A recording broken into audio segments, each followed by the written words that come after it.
Stratégiquement et symboliquement chargé, cet événement représente la première visite d'un président américain en Afrique depuis celle de Barack Obama en 2015.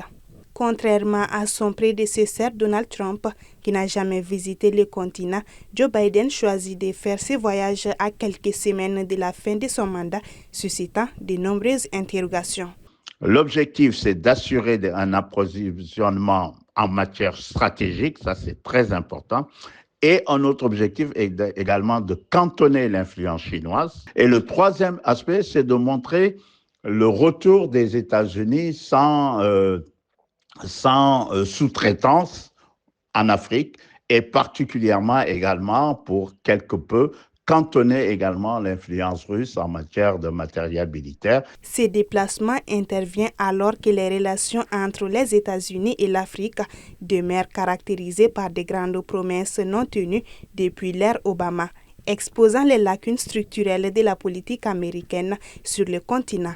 La visite de Joe Biden en Angola s'inscrit en effet dans un double cadre. D'une part, le respect d'une promesse faite au chef d'État africain lors du sommet de Washington en décembre 2022 où il s'était engagé à visiter le continent avant la fin de son mandat et d'autre part, une reconnaissance de l'importance stratégique de l'Angola tant sur le plan continental qu'international.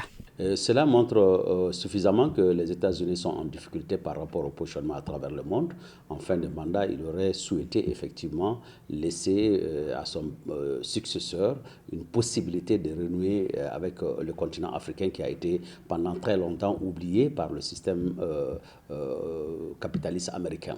Il s'agit juste d'un repositionnement, qu'il s'agit de la position, l'hégémonie, ce que la Russie est en train de faire aujourd'hui à travers le continent africain. L'Angola, riche en pétrole et gaz, qui représente plus de 90% des exportations et 43% du PIB, est devenu un point névralgique dans les initiatives géopolitiques américaines sur le continent.